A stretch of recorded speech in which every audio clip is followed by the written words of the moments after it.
Hey there everyone, my name is Bucky Shotgun from the guys of Play Games, back with some more Donkey Kong Country 2 Hard as Concrete. Wait, no, that's not the name. Oh, it's BARRALAX, and we're gonna do all this world, and then we're also gonna do K. Rool, because why not? At this point, who cares? Man, how often do I actually go down there? I almost kind of want to now, but hey, did you know you can do this? Look at me wiggling around underneath. But yeah, you shouldn't do that, because unless you want the challenge. I mean, I'm sure everyone who's ever wanted a challenge in this game has probably done that.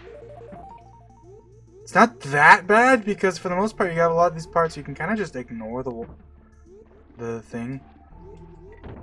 I mean, despite the fact that you're playing as on guard for the whole thing, it's almost kind of designed around being able to just dodge stuff, if that makes sense. Anyways, time for the part where you just kind of do this bunch. Just keep going back and forth while mashing the Y button. When have anyone's ever... I surely there must be a Taz out there of someone getting all the stars in that bonus. Because that's a pretty unique bonus in that regard, because it's kind of like rewarding you for getting into a pattern. But like, I wonder if it's actually even possible to get them all. Or not, if there's just not enough time.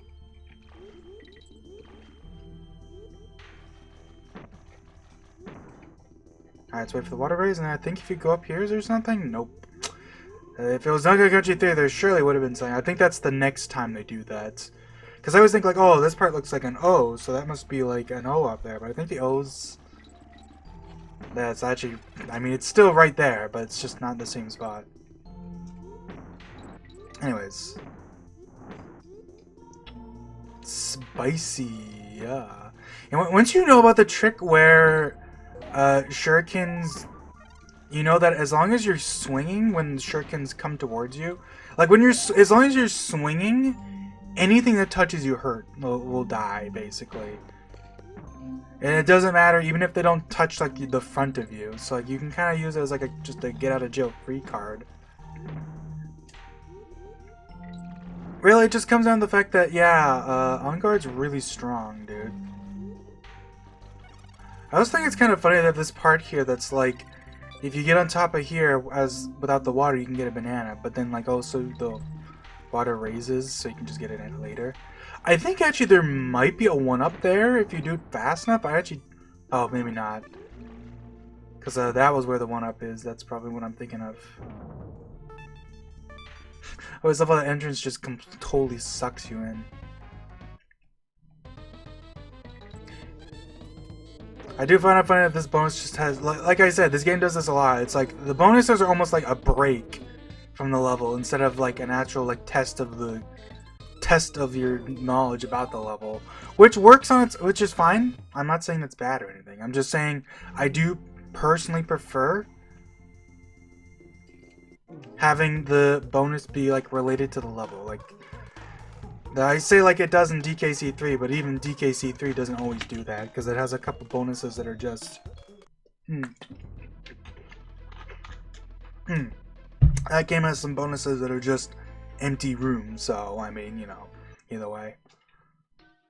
Windy Well, one of the few levels that actually got moved in the Donkey Country 2 GBA port, because it's actually a pretty hard... This is one of the hardest levels in the game, honestly, because the gimmick is just very polarizing. I don't know if polarizing is necessarily the right word, but you know what I mean. Like, it's a very, like... It's a gimmick that's very specific to this level. Because it's almost like riding purple squawks. But basically, you're riding him up a lot of the time instead of down. That's the best comparison I can give, although even then, that's not necessarily really how it works. I'm not going to bother too hard getting stuff like that, because this is one of the few levels where BARRALAX actually makes a difference, so let's try to be careful, you know. Easy to die, you know what I'm saying? Hee-hoo-ha. Alright, so basically we want to jump down here, and then we just want to zoop under this guy. I have to be careful, because your momentum can carry you very far in this level, because you have slow acceleration while you're floating, but you don't slow down. Or I guess I should say you have the same top speed, so I do find it funny that this bonus actually uses the gimmick, but it's just like, it doesn't actually challenge you with the gimmick. It's just float up there and then you can jump on some dragonflies. It's like a really easy bonus for some reason. Alright, so yeah, screw that guy. I will get this coin, because this is an easy coin. For some reason, it's like some bananas, coin, and then more bananas. Even though coin is usually like the ultimate reward. Anyway, it was one thing that's very nice about having some Kongs to help you out is that there's a lot of the level kind of like, uh-oh, I think I got a little greedy. You know what? I'm not even going to worry about it. I'm just going to die. For some reason, I remember being able to do that very easily, but I think that's a later part of the level. You can kind of cheese past an obstacle. So we'll worry about that later. I mean, you can team throw through this, mind you. But, like, there's no need to. It's funny, because, like, the fact that the bees are moving in some ways makes them harder, but in some ways it actually makes it easier, because if you time it well, you actually spend less time like, in the way, as it were. Like, the bees are, like, aligned with you less. Also, I just want to point out that that balloon I just grabbed, besides the fact that you can cheese it with team throw, that balloon actually floats away after a certain amount of time, which is, like, somewhat unique. Because very few balloons... In Duck Country 1, balloons tend to float away... Actually, is that even true? I don't even remember. Balloons floating away is, like, a thing that they do, but, like, it's weirdly, like, rare, if that makes sense. Like, it is very... There aren't too many times when balloons actually float away. Even though you'd think that would be, like, a very common thing.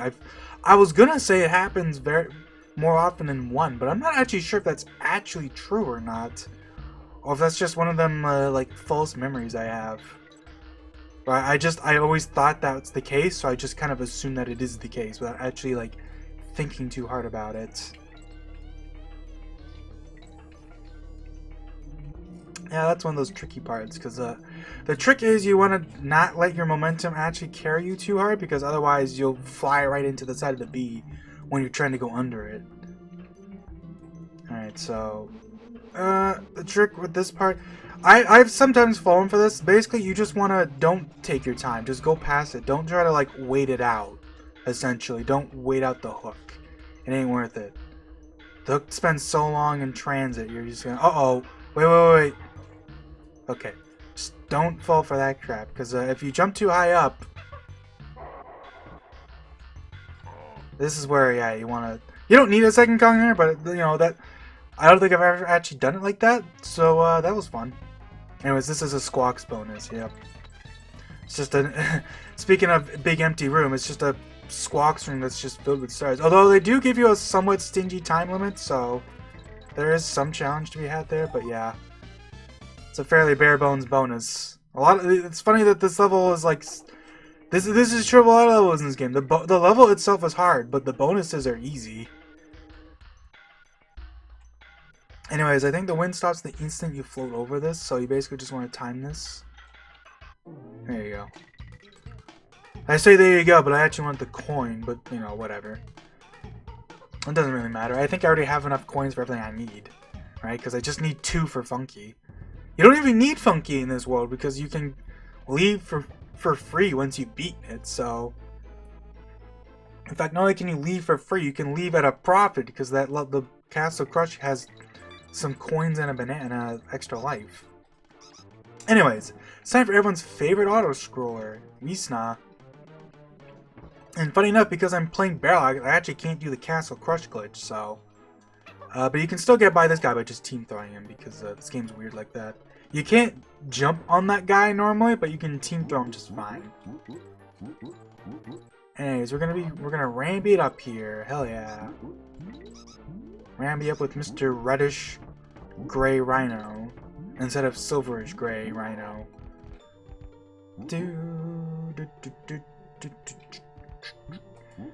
I always end up going to the left here, but like if you don't want the K, it's probably better to go to the... I said the left. You know what I mean? The way I went, it's better to go right if you want the K. If you go left, I think you get a coin instead, so... Nice thing about being transformed into Rambi is that your hitbox is, like, way better. Because when you transformed into him as the, like, when the Kongs are riding him, I think I've definitely mentioned this like a trillion times, but when the Kongs are riding Rambi, he can't hit stuff above him, like, basically at all. But if you're like this, as long as you swing your horn, you can basically hit anything that touches you, as long as it doesn't touch your ass. Because that's one thing Rambi can't do that On Guard can, is that On Guard can hit anything as long as he's swinging, but Rambi, it still needs to be somewhat in front of him. It's pretty generous for the most part, but there are some places where, like, you know, like, where he'll still get killed by certain things if it's touching his ass when he's swinging. And, like, the far back of his, like, top half, too, I think. I'm sure I could test it out, but, you know, who cares? You shouldn't, it doesn't really matter anyways, just don't be an idiot, basically. Hey, I guess that's how you do this level pacifist. Like, oh shit! I wonder if I ever even bothered doing that. I feel like I had trouble in the pacifist, but I bet you that's just how you do it, instead of having to take a hit. Just team throw. Alright, anyways, I think we can team throw up here, and there's the midpoint. Team throw over here. Screw the Castle Crush gimmick, right? I mean, who needs it? I can just ignore it. This is the speedrun strat, right? Because you team throw past everything. And then you get to this part right here where it's like, okay, now I can get this DK coin. The DK coin isn't an issue because you're way ahead of the floor. I can grab the end, but like if you, obviously if you don't need the end, you don't need it. And then you can just get into this bonus. And as soon as you beat the bonus, everything resets, so the floor is right up to you, which is pretty useful. I do find it funny how like this bonus is like has like this symmetrical thing going on. So like it has bananas lined up for the corners, but until the second half, you don't actually need to go to where the banana is, which is weird. Well, until it speeds up right here, where now I often have to go left and right. Like it's one of those like weird things.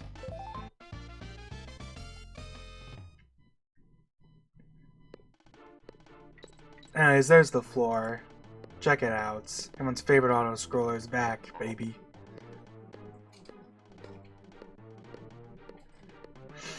Man, looking back on it, I had so much trouble with certain things doing this level pacifist, and like the reality is that I really shouldn't have, because like a lot of it is just don't be a coward. Because when the floor is moving stuff upward along with you, it's a lot harder to jump over things. But if you jump over them before it has a chance to get affected by the floor, it's no issue.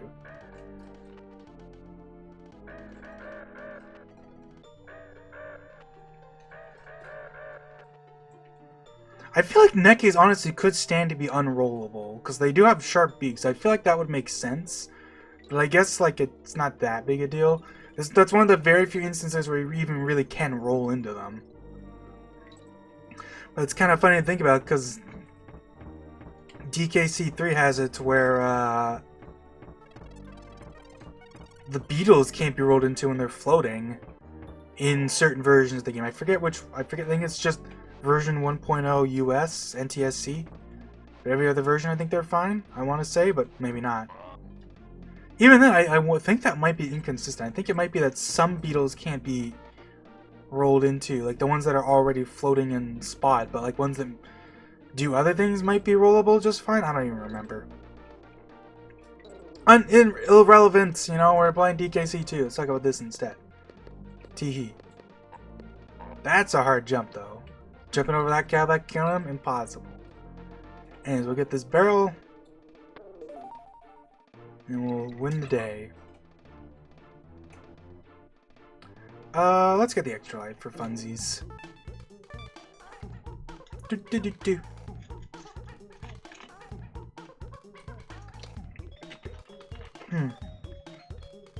Yeah, I really do appreciate that. Like, so many of the level endings themes have an echo for Diddy, because a lot of the levels are just like these huge, spacious, like the castle level. You know, like that's just a huge thing. So I always love that gotcha trap. It's so mean. Roll into 4 porcupines and then get eaten alive. You know, just like in real life. But like so many of the level enders have an echo for Diddy because he sings into his little mic. Because so many of them, like this level has a huge echo, and it makes sense because it's a huge ice cave. I think ice is supposed to be like especially like good at like bouncing sound. I forget how that works. If you go left there, you're probably gonna die. Because you'll bounce off that guy back into the water where you'll then be eaten alive. By, instead of by this, or, you know what I mean, instead of by, who's-a-call-it, you get eaten alive by a giant piranha, I guess? Yeah, it's a piranha. I don't know why I suddenly didn't know whether it was a piranha or not. Anyways, let's go get that bonus. Oh, yeah. Oh, shit! Well, right, because remember, I'm riding him, so the hitbox is way less generous. Something that completely changed in 3, which I love to bring up because it's fairly niche that it's even different in 3 because boxed animals never show up in 3. And the trick here basically is I just slide around a little bit right before you hit the wall so you can kind of keep your momentum and get going. Although I don't think that's really necessary, that's just what I like to do there. Ooh, that was actually close. If I had thrown Dixie slightly sooner, she would have hit the 4 first and just... we would have gotten, like, double killed. Anyways, there you go. Let's not bother with the stuff below, who cares? Got the G? We do have that.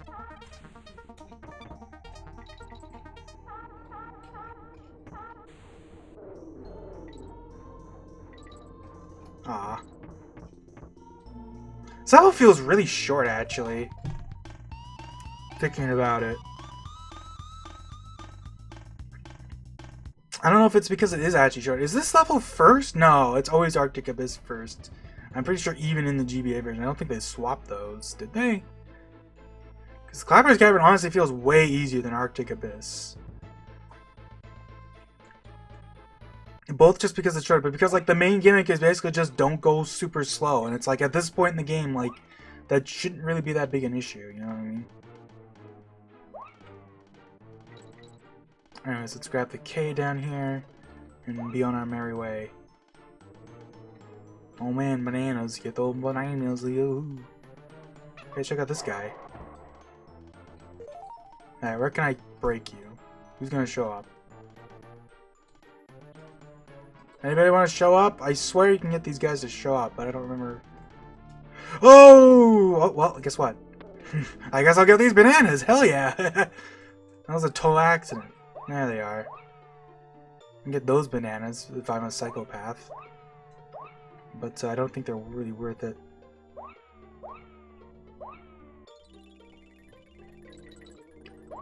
At this point in the game, a banana bunch just ain't cutting it for me, you know what I mean?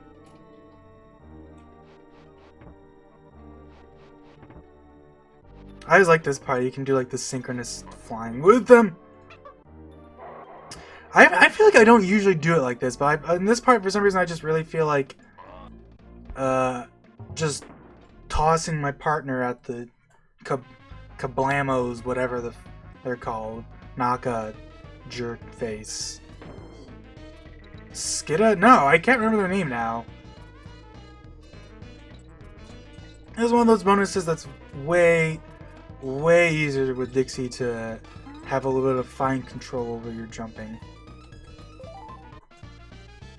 Doing this Diddy, this is actually one of the harder bonuses in the game, but Dixie, you know, in all her cheesy glory, you know. Oh god, I'm losing a life off this guy, and I lost a life for a banana bunch. Not worth it, but at least I got it, you know what I mean? You know, I almost always go left here. Let's go right. They give you these barrels that are timed, but they're so, like, generously timed, it's, like, barely an issue. There's this stupid thing where, like, there's a coin over here, but, like, you can barely ever... It's, like... The way it's set up, the coin never wants to spawn in, basically, is the problem. It's like one of the the few things that's just like kind of broken. And I always love to bring this up too. One of the few instances where there's 2 O's in the level. When you collect the first O, all other O's also are gone from play, because the game basically just has them all on the same like setup, I guess.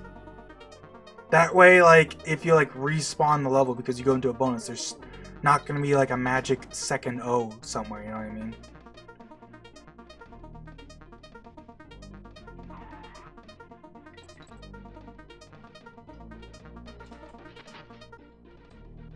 Wasn't there a thing? I guess not. Thinking of a different thing. Same thing. I always go left there. I think there's just a bunch of mini Nekkis on the left. We can do this. It's kind of funny they give you an option here because that's like the Jesus. This is like I also it's funny here. There's like 2 slots here, but only 1 mini Nekki. It's like they wanted there to be more than one, but they just like decided like the second one in that first slot just wouldn't work. Anyways, I pretty much always do this part like this. I just kind of get up on the side here and I just kind of hang around the top because it's just easier to manage. I have nowhere with more than 1 layer. Holy crap. Anyways, that single banana signifies DK coin. I guess technically it also kind of signifies that like the banana's more to the right, so don't get hit by that first cannonball on the left.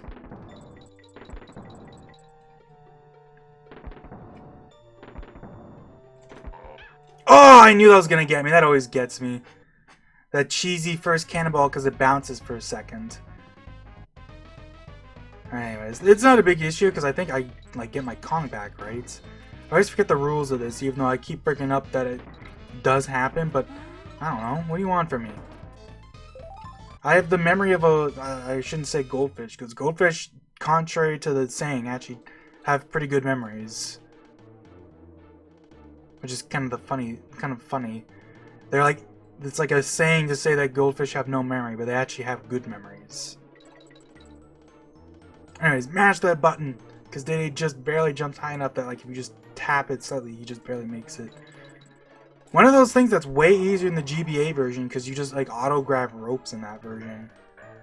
Even when you're traveling upward. In this version, you have to be traveling downward first to grab the rope. For some reason, that's not something that's the case.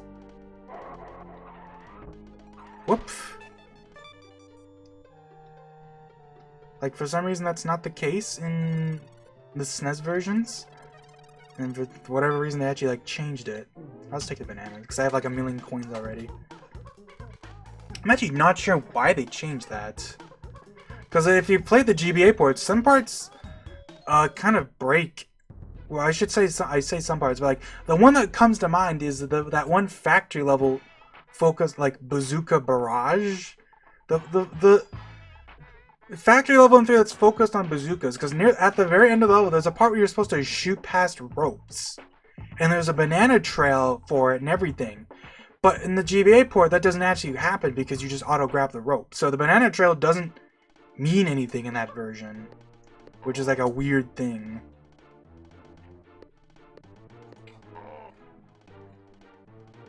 It's just like weird shenanigans, I guess. The GBA ports as a whole have a lot of moments that are just like it feels like they just didn't think things through. You know what I mean? Anyways, let's mess around on the side here. You know, I never go up the side here. There's a lot of fun stuff here, like some bananas. There's lots of fun stuff like that. I kind of love that even though this level's infamous for being pretty brutal, there's a lot of just this like optional mileage. You know what I mean? Like you can just hang around these spots that just give you extra goodies. Like this is a level that will like kind of keep you stopped, but it's not going to game over you because there's a lot of opportunities to just gather up bananas along the way.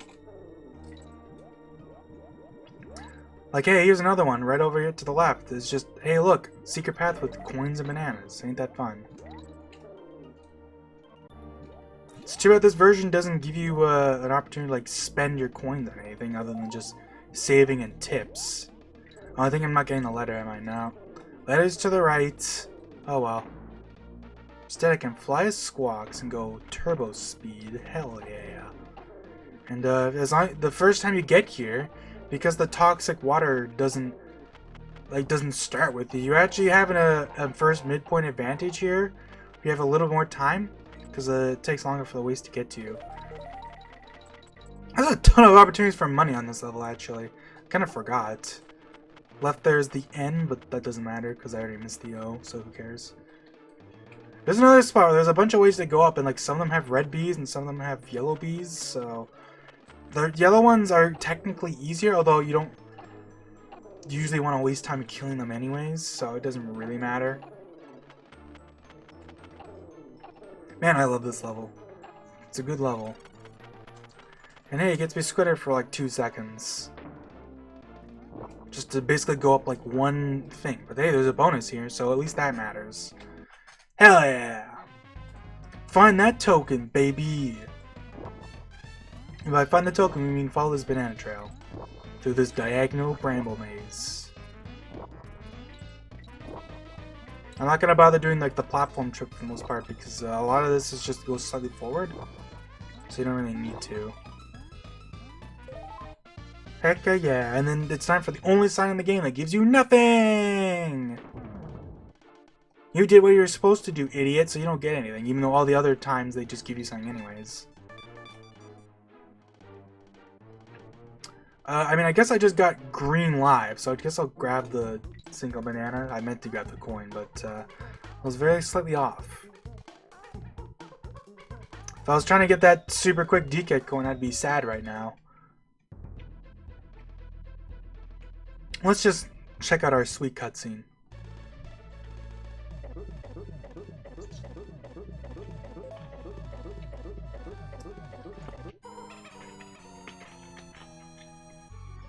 Always love that. It's kind of a silly cutscene if you think about it, like, cause like it has like the music right now is so good. It's just like this dramatic stinger, but then it's like, but the actual cutscene is like, for some reason they see DK tied up to a rope and like struggling, and they're just like, instead of helping you to get out, let's jam on our instruments first. Like, if they just grabbed him, maybe you wouldn't even have to do the last part of the game. The flying croc.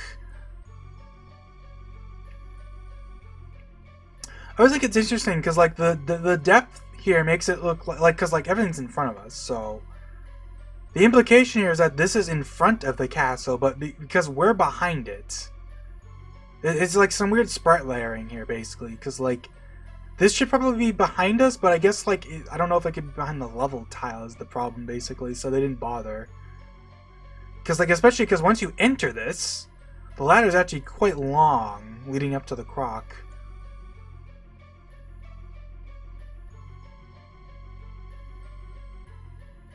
Oh well, Screech's Spring, let's go.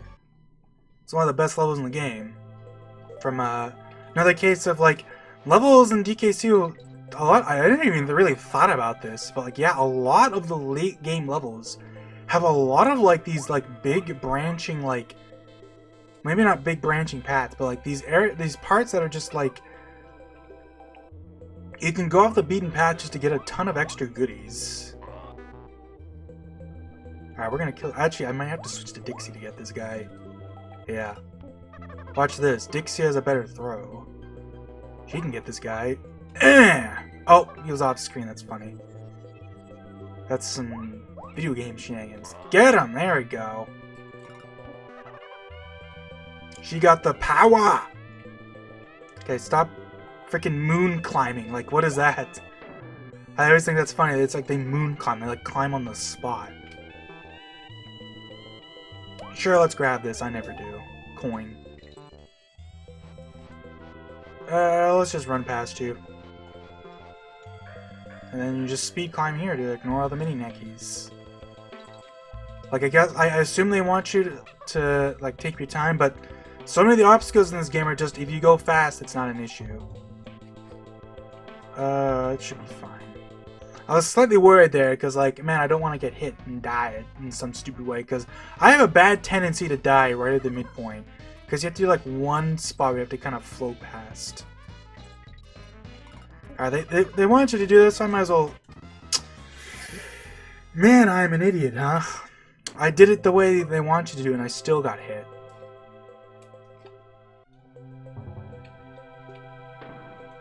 You're supposed to float with Dixie and then roll as Diddy. Because Diddy has the floatier roll for some reason. And I still got hit. Because I rolled way too late. I didn't even necessarily... Oh shit, right. Forgot what we were doing. Yeah, that almost worked. If I was younger, I probably would have been able to do that. Because I definitely had this game in, like, basically memorized to a T when I was a kid. As it is, just do it like this.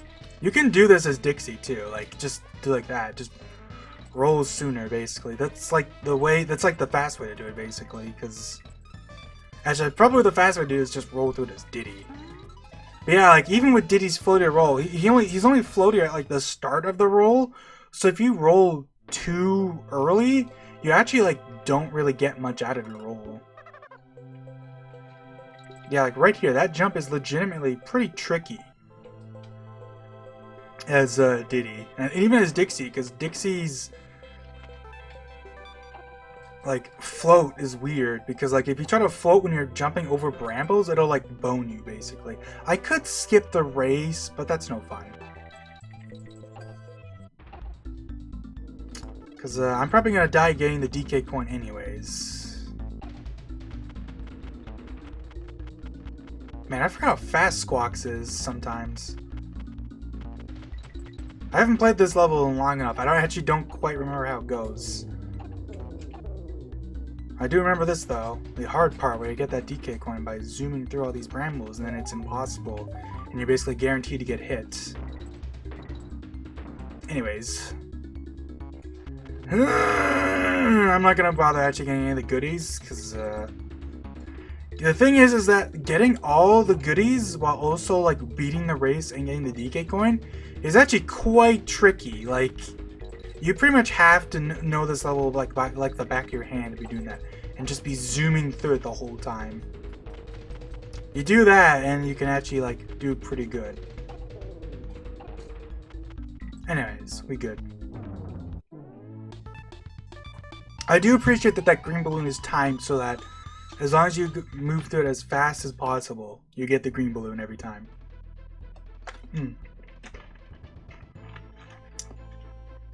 This funky isn't even that important, because you can get a coin. The start of Screech's Sprint has a coin, so you can very easily farm coins for this anyways, but oh well. There's the other boss fight in this game where the BARRALAX code actually matters. You watch DK get fucking beat up. But yeah, I have to beat this whole boss fight without any extra barrels, which shouldn't be an issue, because there's one thing I will never forget, it's how this boss fight goes. Now, let's embarrass myself by dying here. I should probably be playing as, well, I'll play as Diddy once we get to the second part. Because Dixie floating is very nice for this first part between these balls. Now we will swap. Oh, we got the hard throw. If the one next to him shrinks down, it's way easier. If the one to the opposite of him shrinks down, you have to like do like a jump throw. Anyways, yeah, we'll be Diddy for the rest of this.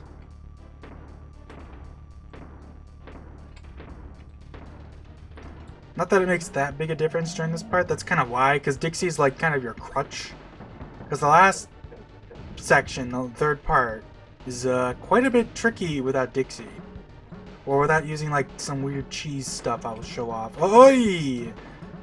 I kind of forgot my timing here. You'd think, considering I played a harder version of this boss fight before, you'd think I would know it, but oh well. Do do do do do do do. How many times have I done this boss fight in this channel already? Because I did an LP of the original game, I did my boss rush, and I'm doing this. I don't really count the mods, because the mods are always a little different. So it's not quite the same thing, you know what I mean? Yeah.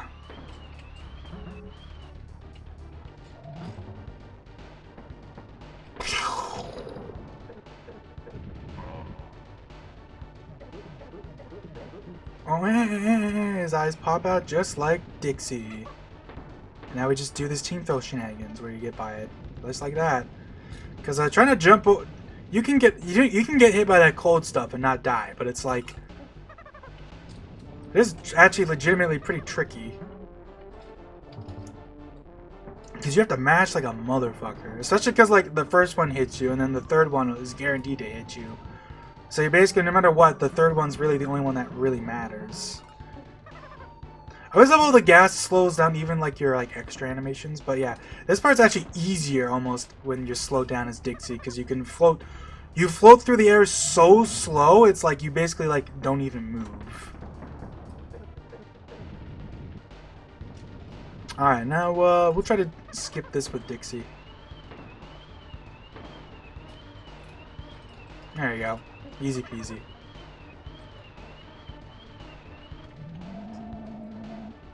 Now the trick to keep in mind with this part of the fight is that you move faster when you're rolling, so just roll jump. And you can actually get away from him. That's the kind of the tricky thing, is that if you don't know rolling's faster, in a way, this is kind of the part that even, like, teaches you that fact that it's slower, because, like, otherwise, like, you would know rolling's faster for sure without a relative thing to show you, and that shows you because rolling is the only way to actually, like, make distance when he's sucking you in. It's like that shows you that a fact that rolling is faster than just moving normally.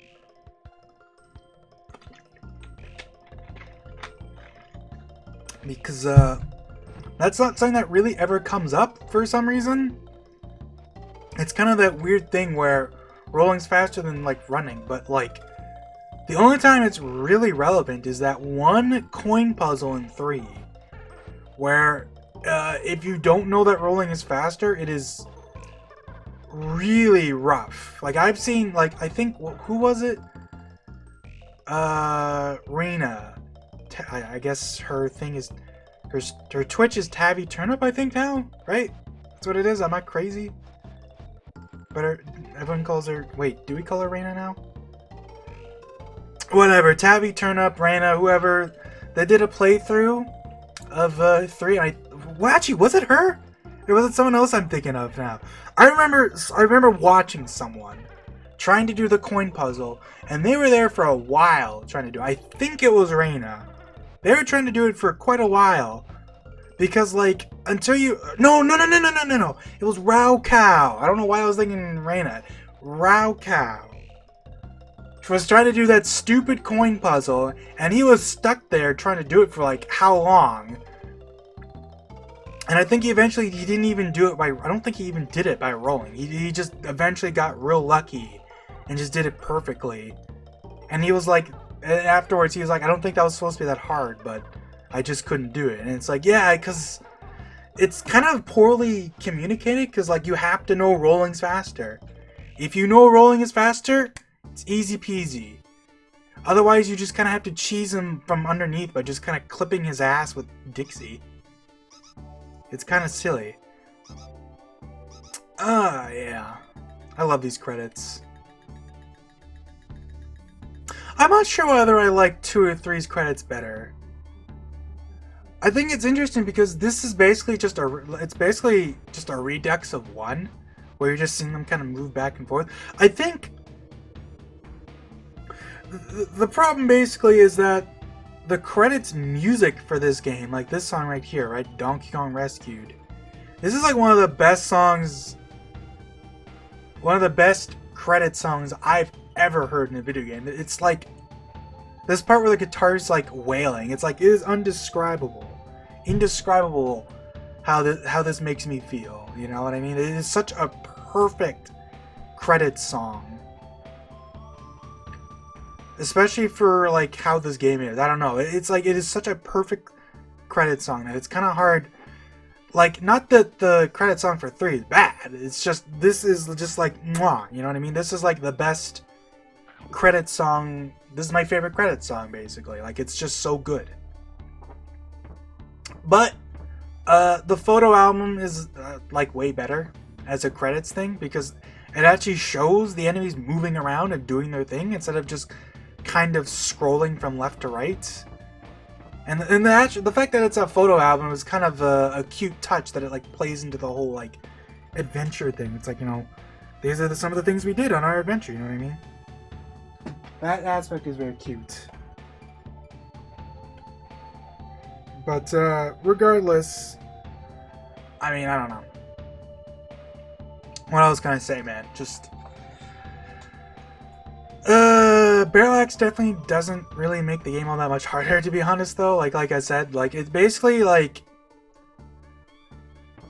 a lot of levels are basically cut up into these chunks of you have the start of the level, you have the midpoint, and then generally longer levels will have a DK barrel in between, like the midpoint and the end, and the midpoint and the start. Usually that's how it works. Right? So longer levels will be harder, but shorter levels aren't really affected much at all, because there's not usually a bunch of extra DK barrels in shorter levels. Not to mention that because bonuses give you your Kong back anyways, any bonus that doesn't explicitly require you to have both your Kongs to get to it essentially acts as DK barrel anyways. So a lot of the time, the extra, you know, the lack of extra DK barrels almost doesn't even matter. In fact, in some levels it's almost easier, because some levels will have like 3 bonuses in it, but maybe only like, you know, 1 extra DK barrel in between. So you end up with a lot of extra like ways to give you your Kong back. Not to mention that like obviously DK or like bonuses are infinite, so if you get hit near a bonus, or like get hit after you finish a bonus and you're close to it, you can just backtrack and get your Kong back essentially. Which, like, you can technically still do that for barrels, because obviously everything will respawn when you go into the bonus, but, you know. Ultimately, the fact that DKC 3, you know, like, fixed this by not letting you get your Kong back from bonuses definitely made it so that the code actually matters. Mind you, I do think it's, in a way, it's kind of funny that, like, the harder code in 3 is, like, only just, it doesn't even remove that many DK barrels, and it gives you an extra %. And then Tufts is like, okay, instead of removing, you know, like what is it, like 14, the number in my head is like 14 out of like 80 DK barrels get removed.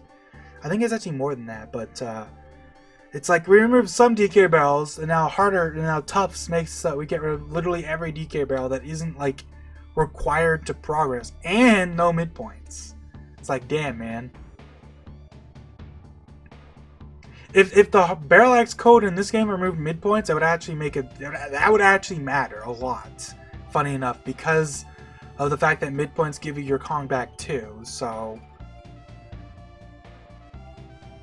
but I don't know. Maybe I honestly have always wondered what's up with that. This game has this whole like I showed off at the start. This game has this whole cheat code system, but there's only 2 cheat codes. They have like this whole thing, but the only cheat codes are just start your very first file with 50 lives and get rid of some DK barrels. And I guess get rid of all DK barrels. But it's like, it's so weird. Like, why they made this whole thing and then they just include 2 codes? It feels like they ran out of time. Like, it was like one of the last things they did, and they couldn't really get any other codes out before they had to ship the game. Or I guess before the game was considered like, I forget what the term is, but it's like, it's not feature complete, because feature complete basically means they've done everything that like matters to make the game release, essentially. But it's like the point where like the game's locked in, where they're not allowed to make any more changes to the code, basically. Where like, because like at a certain point, it's like they have to actually, you know, start releasing it. You know what I mean? And get everything like set up for that. And if you have people messing with shit after that point, you know, you might end up with something that might break something major, and they wouldn't be able to know until after they've shipped the game, right?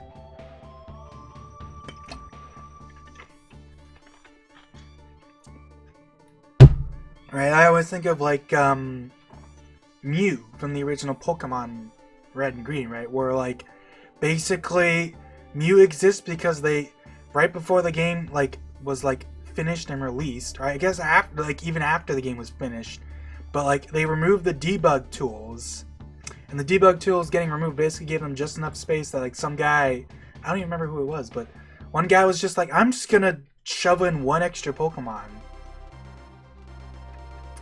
And like, you know, if he had done something bad, he could have fucked up the whole release of the game, right?